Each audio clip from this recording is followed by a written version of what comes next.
Hello, everybody. I hope that you can grab a cup of coffee. I poured some iced tea, and because I have a lot of news, exciting news to share with you. Let me get my camera straight. Let's see. I'm gonna put it up a tiny bit higher, and then we're gonna talk nitty gritty. Okay, how's that? I wrote some things down so I don't just ramble. Okay, I want to get out of the glare of that refrigerator. Do you remember that I said to you, hold on, I'm going to turn some lights on. Hold on, don't go anywhere. Don't go anywhere.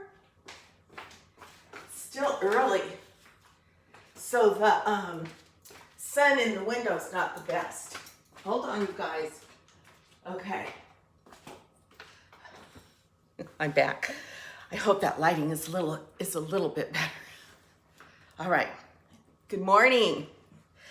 Well, remember when I mentioned that there were people looking at my house, and one party stayed at my house 2 hours. The realtor said that, boy, they just checked everything.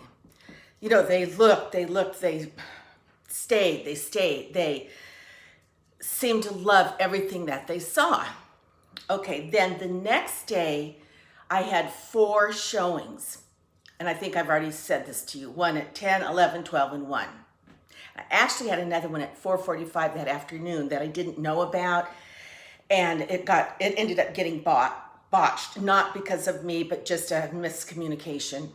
So we were really picking up people coming to look at the house. Well, then, a day or so went by, and I really kind of thought if the party that spent 2 hours at the house, if I hadn't heard from them, if I had not received an offer or questions from the realtor, like that they're asking or they're concerned or what did I know about this or that, I thought, well, a day or so's gone by, I haven't heard anything. But then on the other hand, I thought, well, maybe they have other homes to look at. The good news is that everyone that is looking at the house already knows for sure that it is on Indian lease land. So anyway, I got late. Okay, it was not yesterday, but the day before. So it was Wednesday. So late afternoon Wednesday, like 5-ish, I'll say. I got a phone call from my realtor that the lady, it's one woman, and I think she's a young woman. One woman that stayed at the house those 2 hours made an offer. Check this out, you guys. She made a full price offer. She wants all cash. She wants, she asked for, a 30 or 45 or 60 day escrow, whichever would best accommodate the homeowners. And then as it's been a day or so since then, and so now it appears that she's going to take much of the furniture that we're willing to part with. So anyway, you guys, it has happened. We are in escrow. Now, of course, I understand that, anything can happen to put the kibosh, but I'm not believing him. I think that this buyer is, I think she's legit. Well, I know she's legit. And I think God willing, everything's going to work out. We have requested a 60-day escrow because we've been in this house 33 years at least, and we have 33 years worth of stuff to clean out and to go through. So my head is spinning. You can probably see it on my face. I have not slept. Last night I slept well. The night before I did not sleep all night long. And in fact, I was so restless and so, spinning in my head that I actually got up in the middle of the night and got in my pool and swam and floated and laid on my raft and kicked my legs and exercised and just because it's very therapeutic for me. It's sort of a stress releaser. And to be in the pool at night and, it was dark and just the stars and not even the birds were awake. It was just it was very healing, comforting. There's something comforting to me about being in a swimming pool, all alone, very quiet. Anyway, so after I got out of the pool and got back in bed, I did fall asleep for an hour or so. So that meant yesterday I was a mess because I hadn't slept. And all of this, is hitting me. It's really happened. I have too much.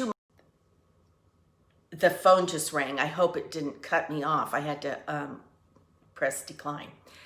The whole idea that it's, I wonder if I'm still on. Well, anyway, that it's really happened. For a year, it's been almost a year to the day that we put the house on the market. So for about a year, I've had this, all these thoughts. What if this? What if that? Entertaining the different scenarios of moving. And so I'm very emotional. I'm very, it's like my emotions are just right on my under my skin, just right there. I find myself crying just because. And when I stop to examine, my feelings, I'm not feeling a sense of loss, because many of you have commented, won't I be sad to leave this beautiful home? Won't I be sad to not have my very own swimming pool that I can just hop into? And the answer is no, I'm not going to be sad. I really have a good sense of that this home has been a wonderful 33 years of my life, and the wonderful occasions that we've had here and enjoyed, but that it's time to move on. And I really look at it as a new beginning. Now, here's something a little bit that I find very exciting. Yesterday, I got an email yesterday from a realtor from Trilogy at Polo Grounds, where you have heard me speak, where that's really where I want to relocate. Well, I received an email, and she said, from a lady named Terry, Tarry, because I'm telling you that for a reason, that said, she had the perfect home for me. It's move-in ready and the model I wanted and whatever. And that, they're offering some incentives and whatever. So I thought I really wanted to go look at it, especially now that we had opened escrow. And so I called my friend Terry, Teri, and she, Terry Wade, hi Terry, she said she's going to be looking for this video, the video of me sharing that I sold my home. So here it is, Terry. So I contacted my friend Terry, who's my realtor to purchase my new home at Trilogy Polo Grounds, because she's, she knows what she's doing and I don't, and whatever. And she worked with me last summer, and so anyway, I need her and I want her expertise. She's a firecracker. She's darling. She knows her stuff, and she actually lives very within miles, just a few miles of Trilogy Polo Grounds, where I want to move. Well, anyway, we went yesterday. We did go. We got there around 1:30, and we looked at this home. It's actually the home I had looked at before. It was not quite finished, and long story short, I put money down on the home, like I had done a year ago on another home there.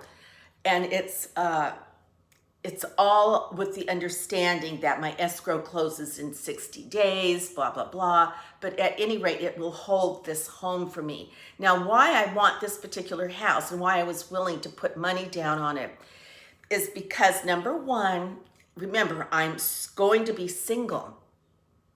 And this home is turnkey. You just walk right in. The backyard is already established. It already, it's already done.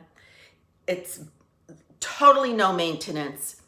And it has 3 beautiful block walls around it. So the fencing and everything's already up. It has a mountain view, which was important to me. Not that I had a mountain view, but that my house just didn't look into the next door neighbor behind me's backyard with just the wall between us, that we could had zero privacy. It has a nice view behind me, and there's already a house behind me, but you can't even see it because of the way the view is and the bushes are or whatever. So I really appreciated that. And now here's the funky part. I've been planning. One of the scenarios I've been thinking about in my mind is what furniture did I want to keep, what to take to my new house, what did I want to get rid of, and all that. Well, since this lady has mentioned she'd like to purchase our furniture, I know pretty much the furniture she's going to want, because it's the nice furniture, and it's the furniture that sets the stage for the home. And every piece of furniture and every decoration or every accessory has been picked and chosen with love for that exact spot in my house. It's been measured, it's been color coordinated, the whole thing, every area. And so, my couch in my den was custom made to go along that little wall. So it's going to be hard to take furniture from my home, which is large in scale. We have high ceilings and archways here, and our furniture is large to meet that need. But my new home is not large. It's quite small, 2-bedroom, 2-bath, perfect for me, a little den, and then of course I have a nice ensuite bathroom. And before I say anything else, you guys are going to be going with me through this transaction, and you're going to be seeing the house. You're going to be watching me as I purchase furniture for it, decorate it. So you're totally in on this with me. I'm so excited.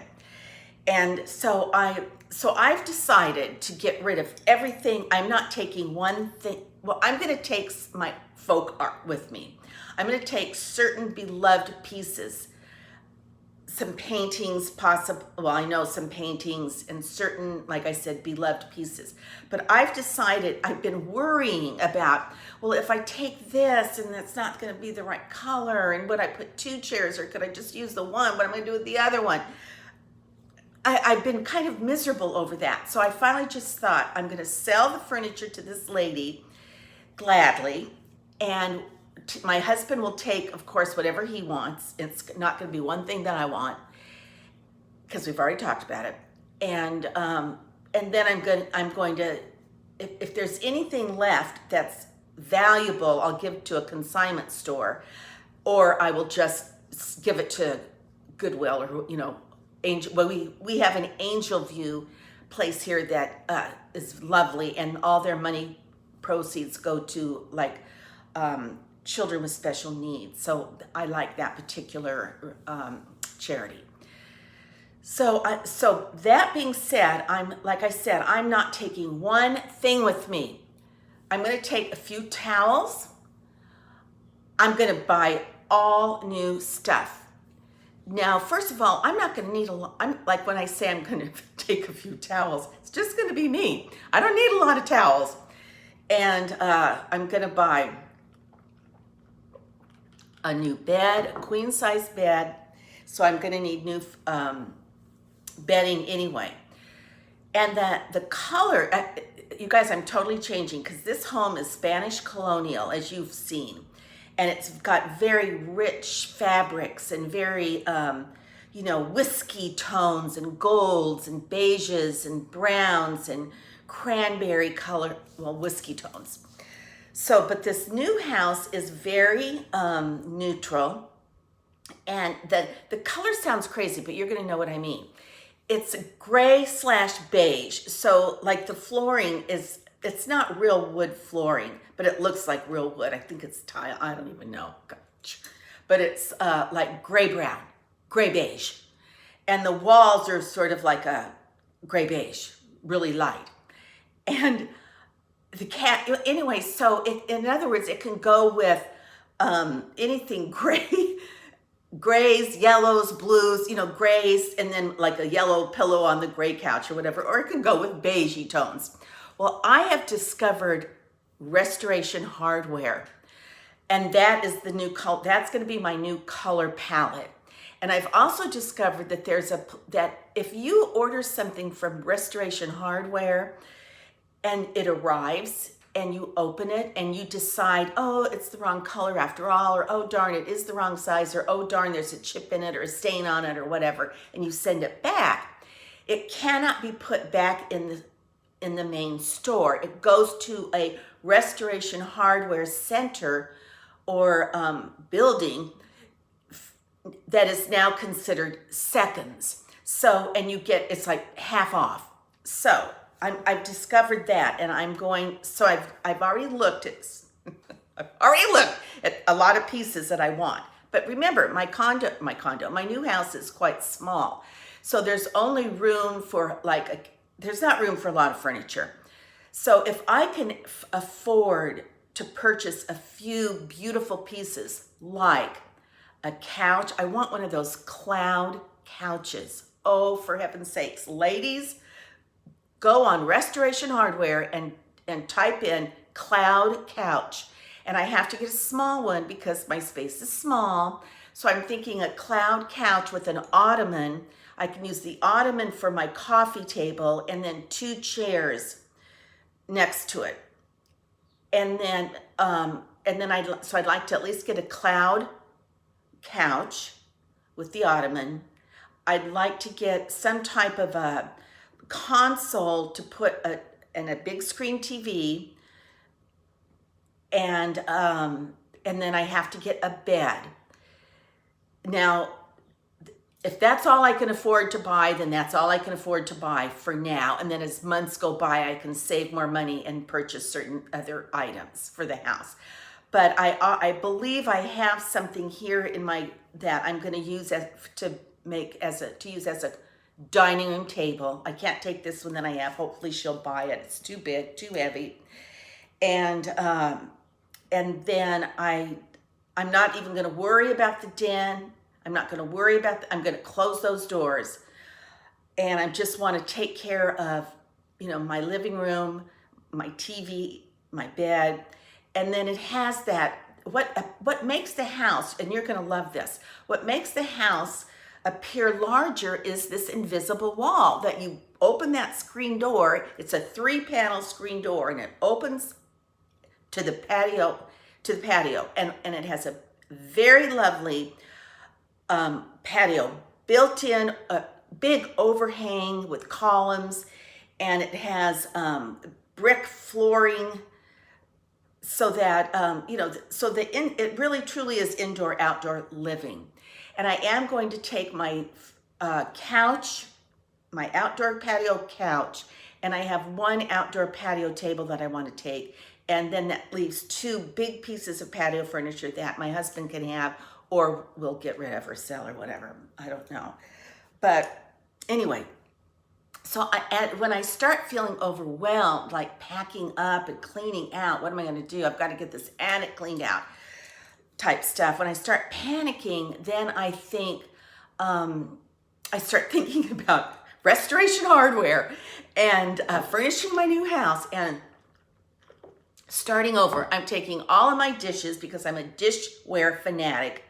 I'm taking my silverware because I've been collecting silverware for years and years. I like to, if I go into antique stores, I look at their silverware to see if it has initials in it. And, none of my silverware matches, but I like to even put it not matching when I have a dinner party. And of course I want my little tablecloths, and well, not all of them, but a lot of them. So I'm going to take stuff like that. But I need, anyway, I could go on and on, you guys, but I can't because you're sick of hearing me. Okay, I want to say, poor thing, you're gonna crack up.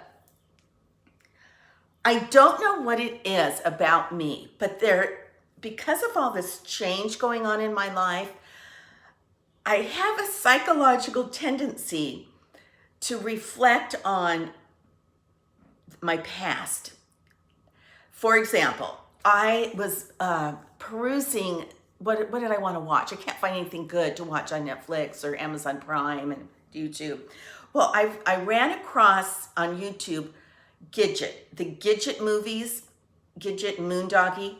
And so I watched this Gidget movie, the first one with Frank, I want to say Frankie Avalon, was that it? Well, anyway, I watched it, Sandra Dee, and I got such pleasure from it because I was like reminiscing, and I figured I was 9 years old when that came out. Then, and I just loved, the songs that I was singing along, and the beach, the surfers, that was my era, and I lived fairly close to the beach in Los Angeles. I lived by the Los Angeles airport in the 50s. And we used to go to the beach in the summers, hang out at the beach all day long. But then now I'm trying to get Gidget Goes Hawaiian with, I think it's Deborah Wally and James Darren. It's James Darren. Oh my gosh, I'm in love with James Darren all over again. You guys, how gorgeous is he? Oh my word, and his voice, and the songs, oh my gosh. So anyway, I cannot for the life of me find Gidget Goes Hawaiian. So I'm unable to watch that, but I really would like to. So then I thought maybe I'll watch A Summer Place. Remember that with Troy Donahue and Sandra Dee. So I'm finding that I want to, I don't know, I'm like reaching back for all these fond memories of the past as I, plummet and shoot myself into my new future. So with that, you guys, P.S. I love you. Mwah. Thank you for being so encouraging, so supportive of me during certainly this last year. You are coming along for this ride, and I think we're going to have a good time. So until our next conversation.